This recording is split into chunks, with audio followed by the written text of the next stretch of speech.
Our next agenda comments from Nancy Beach regarding the museum. Nancy, welcome. Please come to the microphone if you would, just for the record, state your name and address for the record. And the microphone is yours. My name is Nancy Beach. I wear multiple hats at the moment. So one is at the Community Center with the museum, and the other is with York County Historical Association. So related, but quite different. I've got some handouts, which I believe is a copy of what you were given in February. So for me, this is a little bit of a deja vu.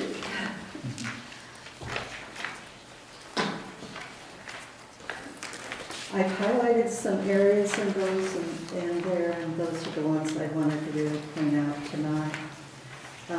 First of all, I want to thank Sheila for inviting me and for the rest of you for being willing to listen to me.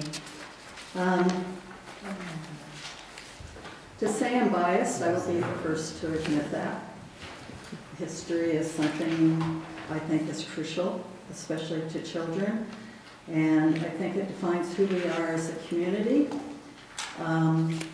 Not just where we have been, but what is that basis then that gives us who we are as a whole. We've got some strong people that are in our background. We have a lot of firsts that are in our background. We've got people that to this day are an inspiration to me. So what I want to cover is how do you weigh that? And I have total respect for your having to take two views and come up trying to make both people happy. So my understanding is, in talking with Sheila, that the goal is to offer a new program for middle school age students so that there's an all-inclusive, all ages of families would have activities at the community center. The other option is to preserve the museum, which she would like, no matter where the location is, and I applaud you for that. And yet you want to be financially responsible in whichever one of those decisions you make or a variant of them. So I really just want to give you additional information to think on, and a little bit about me. So I'm going to, for me, born, raised here, left here, came back in 1990 when my husband was dying, and I've been there. I'm a member of the York County Historical Association for 30 years. I've been chairman, I think, for 28 of those 30 years. Didn't know it was a life sentence. I am the archivist there. I'm the one that's been trained to handle our collections. I'm also a member of the of the Nebraska History Society and the Nebraska Museum Association. And I'm going to read these because I'm used to the acronyms.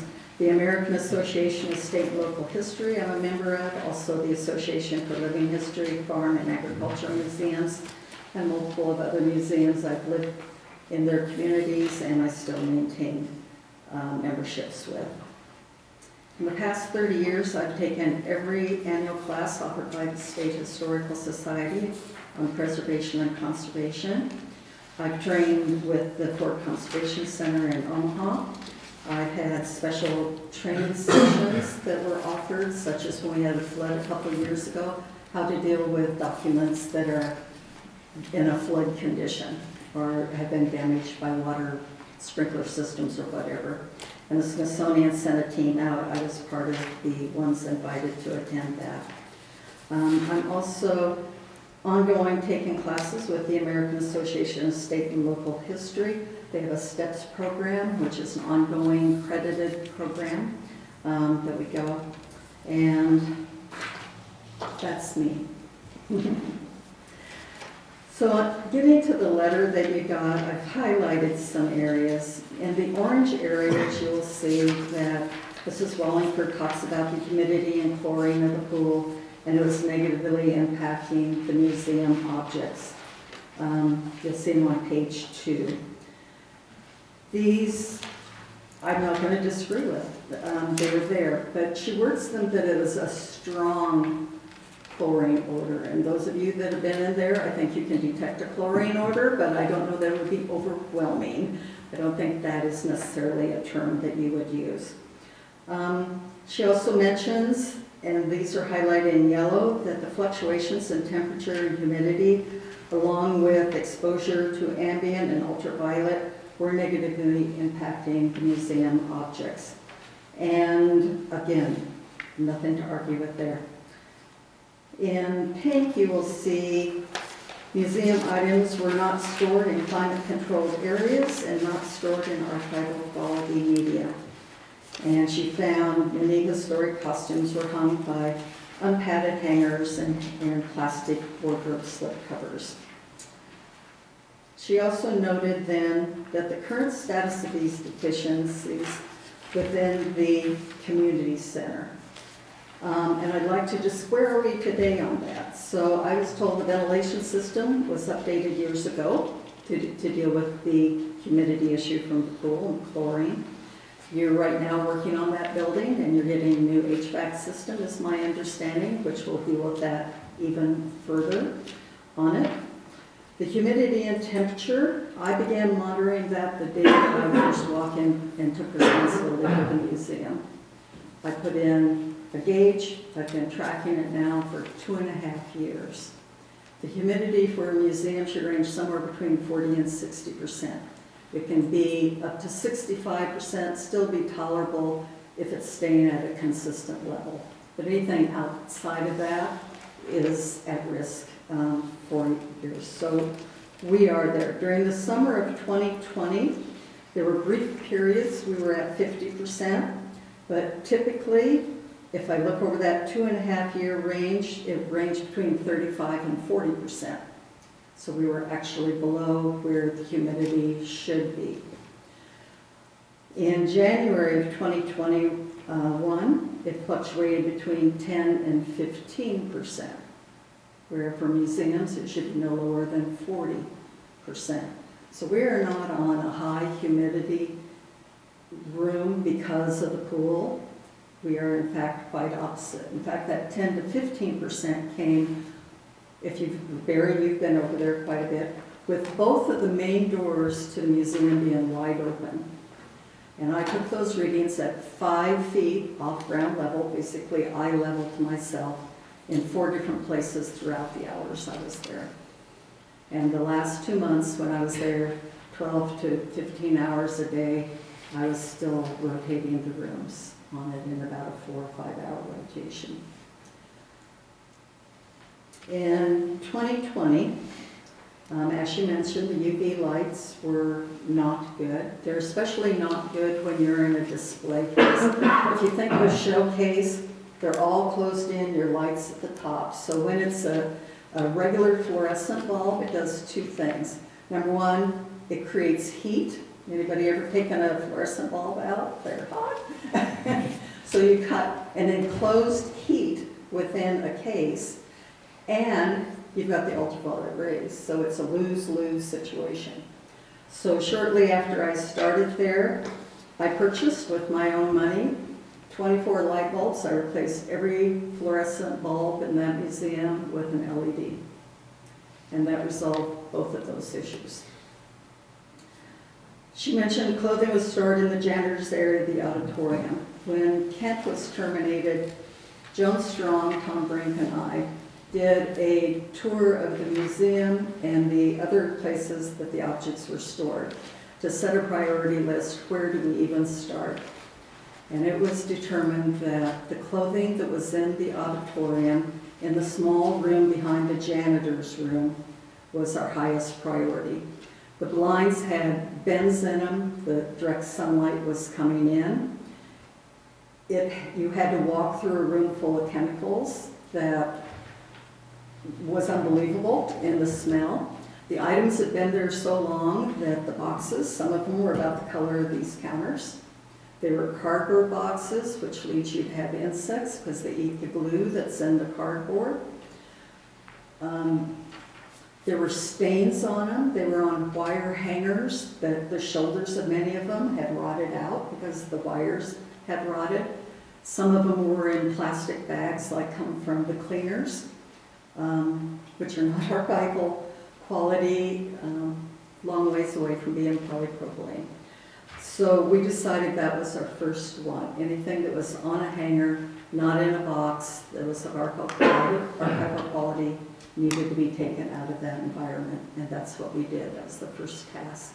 The second task were to start taking original photographs and documents off the walls, making copies of them, putting copies on the walls and the originals into a fireproof, safer place for them to be. The other thing was the windows facing Grant Avenue in the museum area that had the ambient and light coming in through it. And since this report 22 years ago that was handed out, there's film on it that blocks those UV rays. I had to do a couple of repairs on it where it had come loose, but those are done. So that was the major deficiencies, the consistent ones that she's done. So I'm guessing some of you would look at this report from 22 years ago and say, if she's recommending that we move to the auditorium into the basement, why didn't we do it 22 years ago? That would have been my question. Why didn't we do some of the other things on this report in 22 years?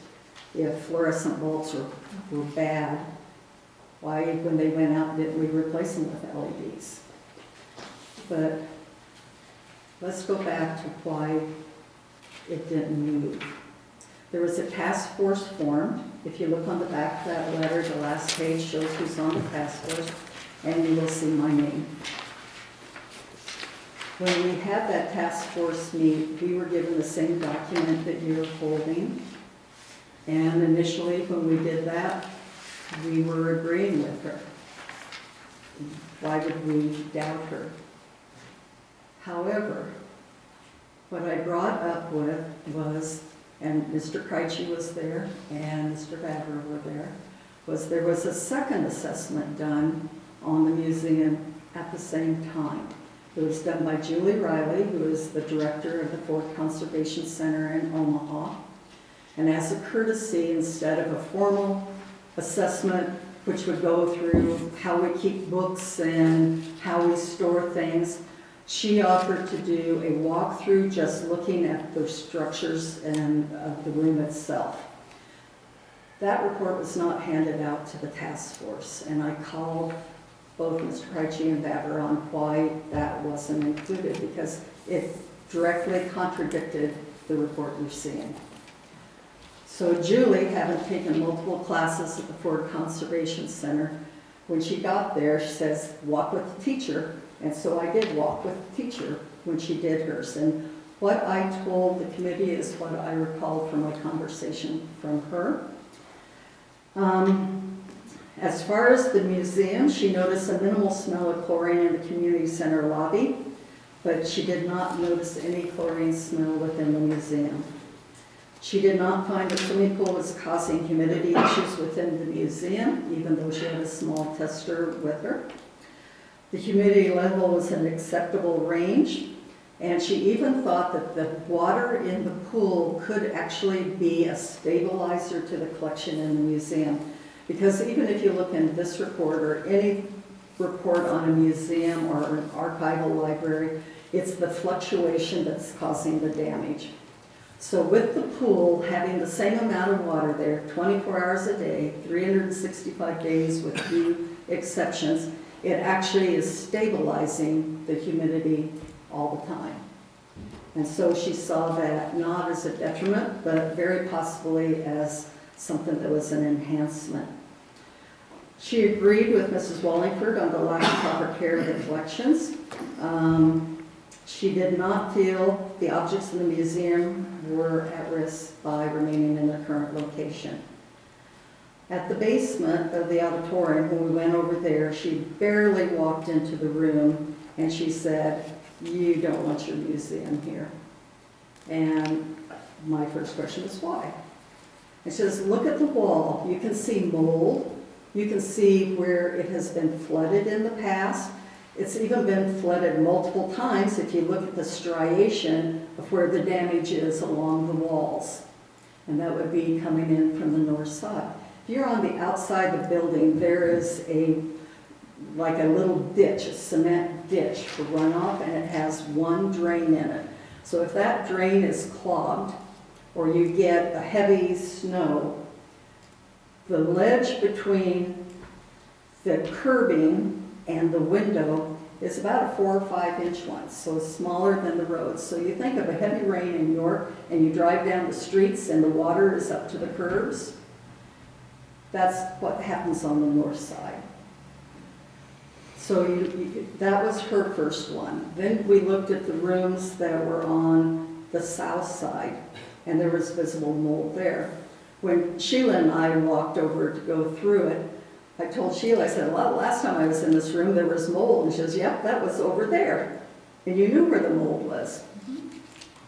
The kitchen area that is right next to where you're proposing a museum still has mold on it. It's still there. The rooms that are on the south, the paint is flaking off. And it's not in your budget to have fixed or changed.